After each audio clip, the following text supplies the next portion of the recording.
പ്പെട്ടവന്മാരും നിങ്ങളുടെയൊക്കെ ക്രിസ്ത്യൻ മതത്തിൽപ്പെട്ടവന്മാരും നിങ്ങളുടെ പുരോഹിതന്മാരും നിങ്ങളുടെ പാച്ചർ എന്ന് പറയുന്ന ശിഖണ്ഡി ചെറ്റകളും പറഞ്ഞു തരുന്നത് കേട്ടൊക്കെ നിങ്ങൾ ജീവിക്കാൻ പോയാൽ കേവലം കണ്ട വൃത്തികെട്ടവന്മാരുടെ മുറിയണ്ടികൾ ചിലപ്പോൾ നിങ്ങളുടെയൊക്കെ ശരീരങ്ങളിൽ ചിലപ്പോൾ കയറി ഇറങ്ങി മേനോണ്ട് പോയെന്നിരിക്കും.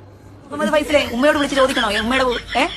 ഉമ്മയുടെ സാമാനത്തിനകത്ത് എത്ര മുറിയണ്ടി കയറിയിട്ടുണ്ടെന്ന് ഉമ്മയെ വിളിച്ച് ചോദിക്കണോടോ മുഹമ്മദ് ഫൈസല്? പേര് കൊള്ളാമല്ലോ മുഹമ്മദ് ഫൈസല്. തീട്ടം മുഹമ്മദിന്റെ അനുയായി വന്നിരിക്കുന്നു ഇവിടെ വിളിച്ച് മോങ്ങാനായിട്ട്.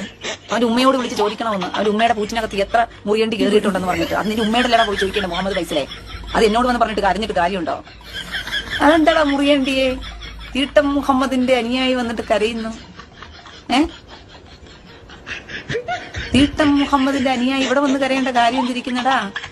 നിന്റെ ഉമ്മയുടെ ഊറിന്റെ കഥയൊന്നും എന്നോടല്ലല്ലോ പറയേണ്ടത്. അത് അവളുടെ അടുത്തല്ലേ ചോദിക്കേണ്ടത്. അവൾ മലപ്പുറത്ത് പോയിട്ട് എത്ര പേർക്ക് കൊടുക്കുന്നു എത്ര പേർക്ക് എടുക്കുന്നു എന്നൊക്കെ നീ അവളോടല്ലേ കൂടെ ചോദിക്കേണ്ടത്. ചെറ്റേ എന്നോട് വന്ന് ചോദിച്ചിട്ട് കാര്യമുണ്ടോടാ മുറിയണ്ടി? ഉമ്മയോട് പോയി ചോദിക്കേണ്ടതല്ല, ഉമ്മയോട് പോയി ചോദിക്കണം.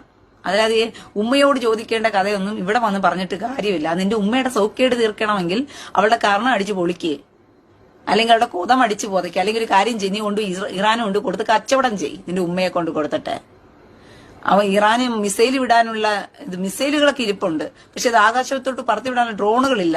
നിങ്ങളുടെ ഉമ്മയുടെ കൊതത്തിനകത്ത് വെച്ച് ചിലപ്പോൾ ഇസ്രായേൽ എന്ത് ചെയ്യും, ഇറാൻ മിസൈൽ അടിച്ച് ഇങ്ങോട്ട് ചിലപ്പോൾ വിടുമായിരിക്കും. അത് പോയി ചെയ്യും. പടപട